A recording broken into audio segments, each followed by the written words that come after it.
Today, I want to tell you about functions of a random variable. As always, let's start with a story. The party of adventurers were waiting by the road because they had heard that a mob of bugbears was going to happen by. Soon they grew tired of waiting and asked the wizard when they could expect some action. The wizard sighed, saying that arcane magic had given a model of the bugbear's arrival time as an exponential random variable with rate 1.3 per day. They had already waited one day with no results. What is the chance that they would have to wait yet another day? When functions are applied to random variables, they change the distribution. For instance, suppose that u is a standard uniform random variable, then the probability that u is less than or equal to 0.4 is the same as the probability that u is in the interval from 0 to 0.4, which is 0.4 minus 0, or just 0.4. However, if we square the random variable and ask the probability that u squared is less than or equal to 0.4, that's the same as the probability that u squared is between 0 and 0.4, which is the same as the probability that u is between 0 and the square root of 0.4, which is about 0.6324. So that means that u squared and u have different distributions. Now consider t, which is negative the natural log of u. And we say that t is a standard exponential random variable. To understand how to characterize these distributions, it helps to have a method for determining when two different random variables have the same distribution. A distribution of a random variable x is a function that takes any set A and returns the probability that x is in the set A. Now, checking all such subsets can be very difficult, but it turns out that you do not need to check every subset probability. The only subsets that need to be considered are of the form negative infinity up to A inclusive. Note that the probability that x is in that interval from negative infinity up to A inclusive equals the probability that x is less than or equal to A. This motivates the following definition. The cumulative distribution function, or CDF, of a random variable x is defined as the CDF of x at A is the probability that x is less than or equal to A. The key reason the CDF is useful is that if two random variables have the same CDF, then they have the same distribution. And so we'll write x tilde y to indicate that the two random variables have the same distribution.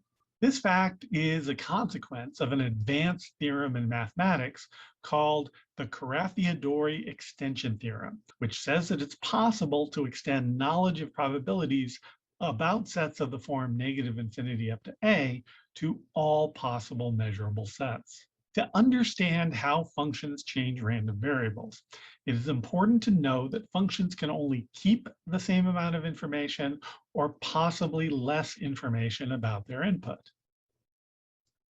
For instance, consider the absolute value function y equals absolute value of x. If x equals 3, then y equals 3.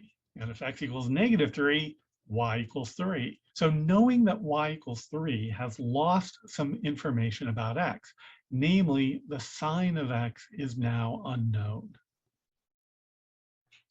Not all functions destroy information.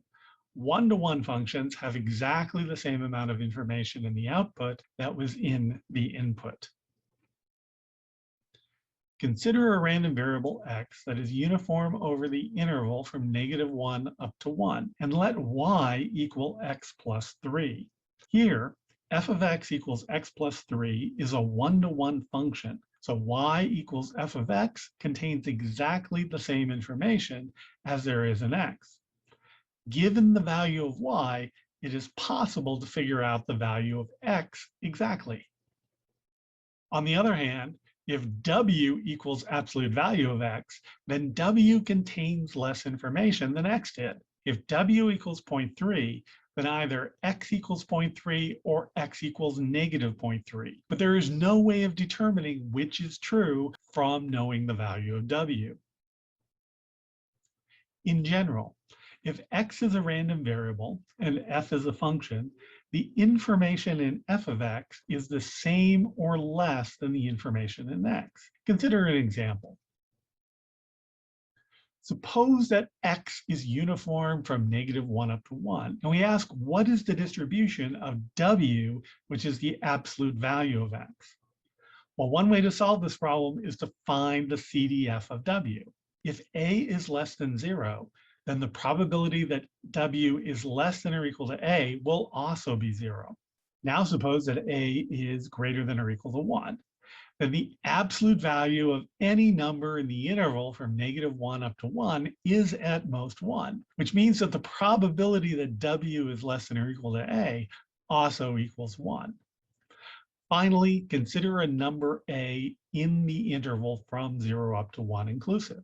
Then the probability that w is less than or equal to a equals the probability that the absolute value of x is less than or equal to a, which equals the probability that -a is less than or equal to x, which is less than or equal to a. This is a minus -a over 1 minus -1 from the distribution of a uniform. And so we get 2a divided by 2, or just a.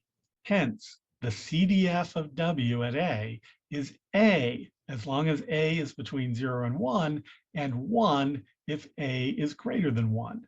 But that's just the CDF of a standard uniform random variable over the interval 0 to 1. And so w has the same distribution as a uniform from 0 to 1.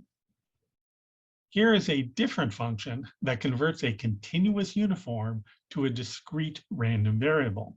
Suppose that u is a standard uniform, and consider w, which is the indicator that u is less than or equal to 0.3, plus 4 times the indicator that u is greater than 0.3.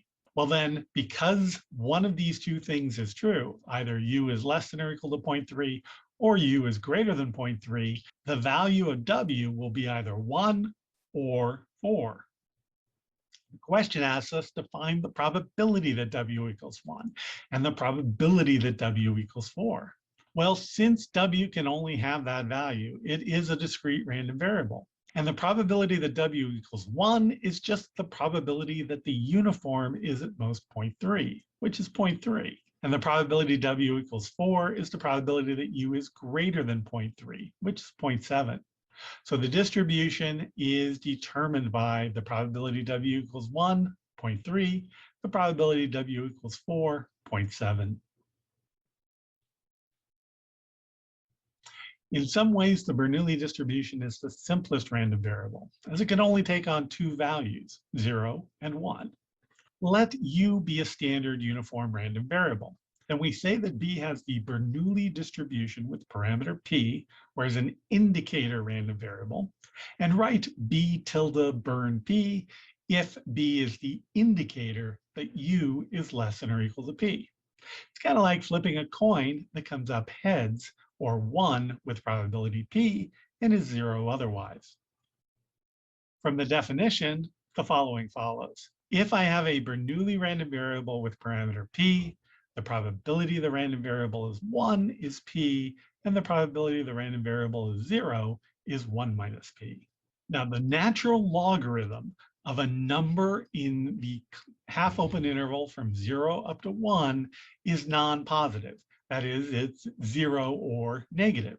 So for a uniform in that interval, which it is with probability 1 if it's a standard uniform, negative the natural log of that number is a positive number or 0.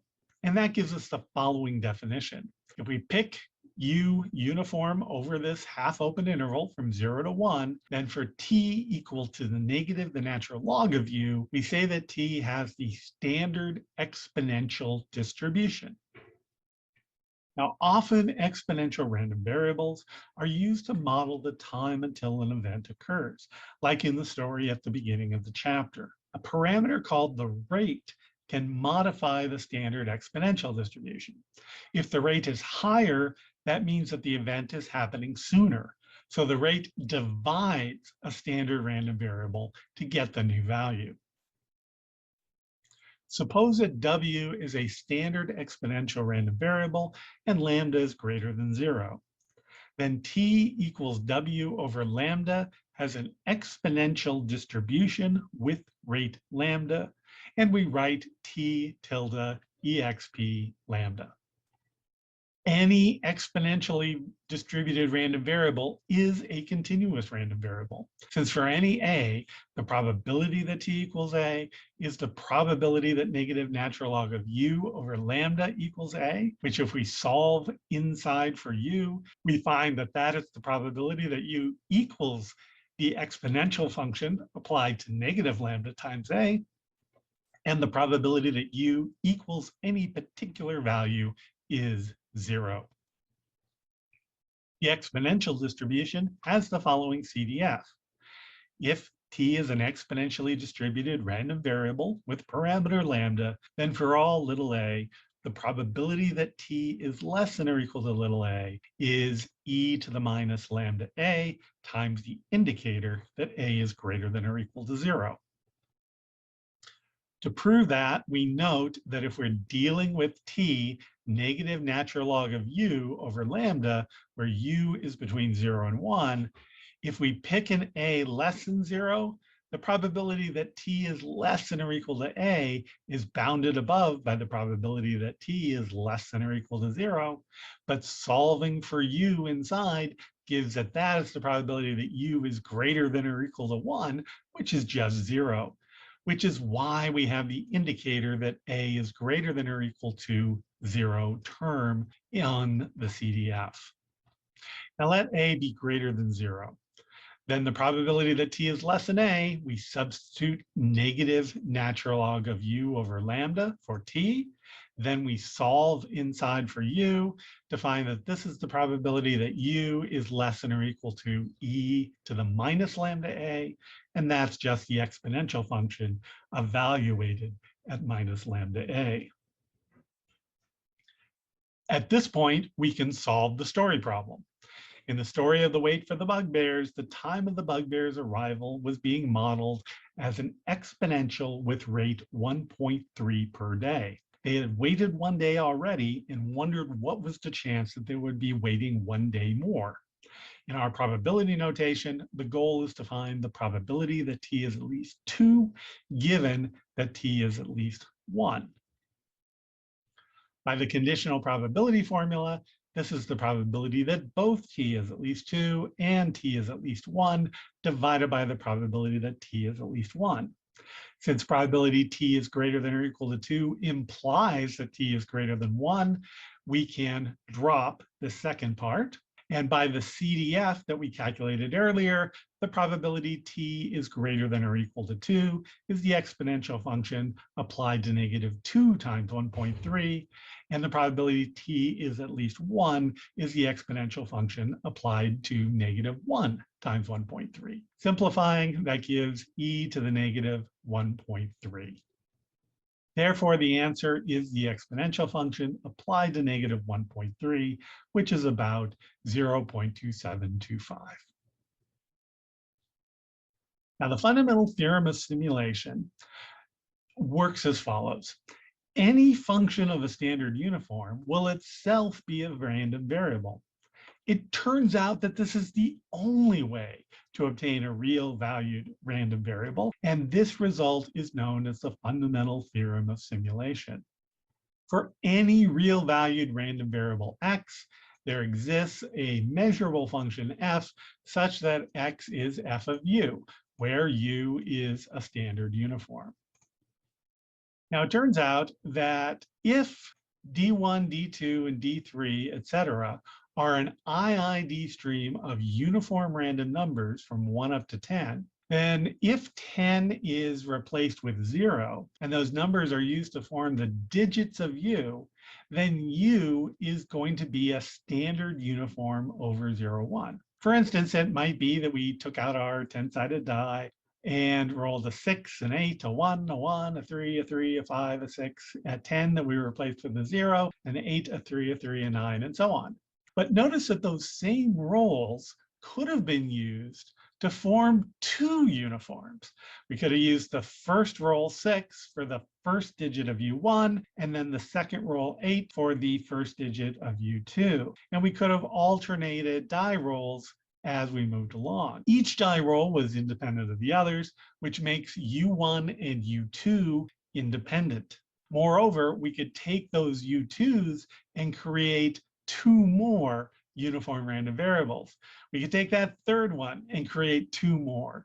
And we could keep repeating this procedure as many times as we desired. The result is an independent, identically distributed stream of uniform random variables, U sub 1, U sub 2, etc. In other words, if we have a single standard uniform, we can use it to create an IID sequence of standard uniforms. So that gives us the following definition. If we have an IID sequence of standard uniforms, then a real valued random variable is any computable function f applied to this sequence. And that's how we get any distribution of real valued random variables. So that's it. Functions of a random variable oftentimes give a new distribution.